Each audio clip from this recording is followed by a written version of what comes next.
Hello बच्चों, let's read this question. This question says कि the relation between Y, that means gamma है ये, यानी यंग्स मॉडुलस है, एटा मॉडुलस ऑफ रिजिडिटी, और बी क्या है बेटा, बल्क मॉडुलस. इन तीनों के बीच में रिलेशन क्या है. हमारे पास चार ऑप्शंस हैं, ए बी सी डी, है ना. सबसे पहले आते हैं की कॉन्सेप्ट के ऊपर.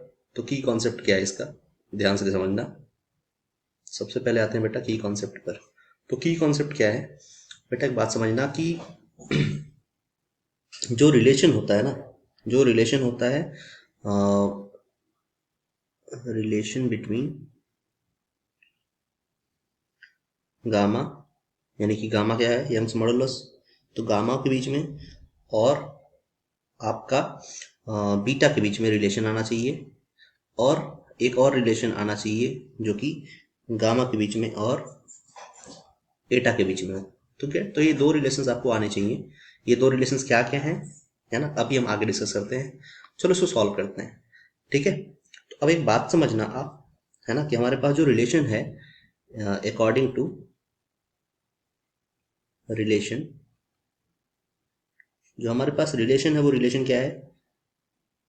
तो गामा इक्वल्स टू हम लिख सकते हैं 3, है ना, 3 के साथ बीटा, है ना, बी है, बी मान लो, बल्क मॉडुलस है.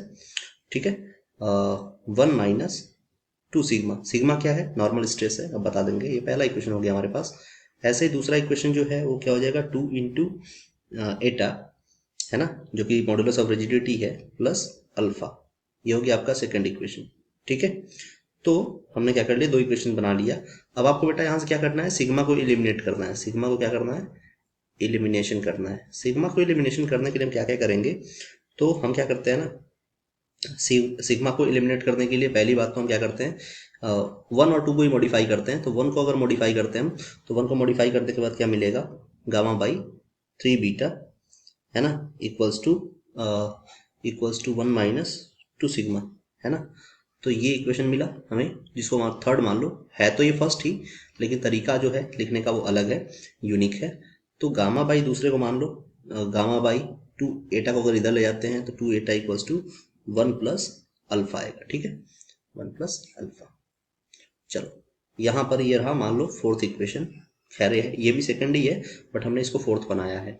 अब हम क्या करते हैं, ध्यान से समझना, क्योंकि थोड़ा लेंदी है. अब हम क्या करते हैं, मल्टीप्लाई करते हैं, ताकि हम मल्टीप्लाई करके, है ना, सिग्मा को एलिमिनेट कर पाए, नॉर्मल, है ना, स्ट्रेस को एलिमिनेट कर पाए. मल्टीप्लाई 4 बाई, है ना, 4 को मल्टीप्लाई करेंगे दो इक्वेशन से, है ना, मल्टीप्लाई इक्वेशन 4 बाई 2, है ना.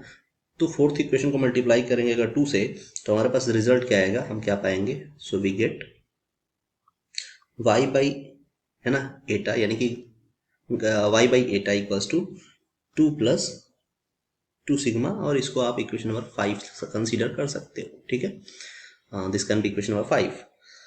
चलो आगे चलते हैं. अब हम फिर क्या करेंगे, फिर से कुछ ऐसा करेंगे ताकि ये भी सिग्मा भी हटे. तो अगर सिग्मा का ऐड करना है, तो एडिंग इक्वेशन 3 एंड इक्वेशन 5, 3 और 5 को ऐड कर दो, यानी थर्ड वाला ये वाला, और 5 को ऐड करोगे तो इसमें +2 सिग्मा है, इसमें -2 सिग्मा है, तो ये कैंसिल होके 0 हो जाएगा. ठीक है, तो हम क्या ऑब्जर्व करेंगे, गामा बाई, है ना, 3b, है ना, gamma by 3b plus gamma by n equals to, इधर क्या हो जाएगा बेटा, इधर हो जाएगा, ये तो कैंसिल हो जाएगा, है ना, 2 सिग्मा -2 सिग्मा, 2 + 1 हो जाएगा 3. अगर इसको सॉल्व करोगे तो 1/3 beta plus 1 Etah equal to 3, है ना, गामा अल्फा, है ना, सॉरी, गामा ये यंग्स मॉडुलस है. अब हम क्या करते हैं बेटा, इसको हटाने के लिए हम क्या करते हैं, कुछ ऐसा प्रोसेस क्लियर करते हैं जिससे कि ये जो डिनोमिनेटर के अंदर है ना, जो वैल्यूज डिनोमिनेटर के अंदर है वो ऊपर मूव कर जाए. तो हम उसको क्या करते हैं ना बेटा, मल्टीप्लाई करते हैं 9 से. जब 9 से मल्टीप्लाई करोगे तो ये क्या हो जाएगा, 9, यहाँ पर भी 9, है ना. ठीक है, चलो अब क्या करते हैं, सॉरी, अगर 9 से मल्टीप्लाई करेंगे, आप सोचो अगर 9 से मल्टीप्लाई करेंगे तो क्या होने वाला है, तो ये कैंसिल नहीं होगा, क्योंकि हमारे पास कभी भी ये 27 के फॉर्म में नहीं दिया हुआ है ना. तो 9 से मल्टीप्लाई अब ना करो, आप इसको 3 से मल्टीप्लाई कर सकते हो, तो कर लो. ठीक है, तो हमारे पास यहाँ पर क्या है, 1, यहाँ भी 1 है, यहाँ पर 3 है, तो 3 से मल्टीप्लाई करते हैं. इसको मल्टीप्लाई करते हैं बेटा 3 से, जब 3 से मल्टीप्लाई करेंगे तो हो जाएगा 3/3 बीटा, है ना, प्लस 3/एटा इक्वल्स टू 9/गामा। तो अगर इसको देखें तो ये कैंसिल हो गया, तो 1/बीटा प्लस 3/एटा इक्वल्स टू 9/गामा। तो आई थिंक हमारा ये क्या रहा, आंसर है, और ये आंसर किसके साथ मैच कर रहा है, 9/गामा इक्वल्स टू 3/एटा प्लस 1/बी, यानी कि ऑप्शन डी के साथ। सो ऑप्शन डी आपका एक करेक्ट ऑप्शन होगा, है ना। So I hope you understood it well. All the best, thank you.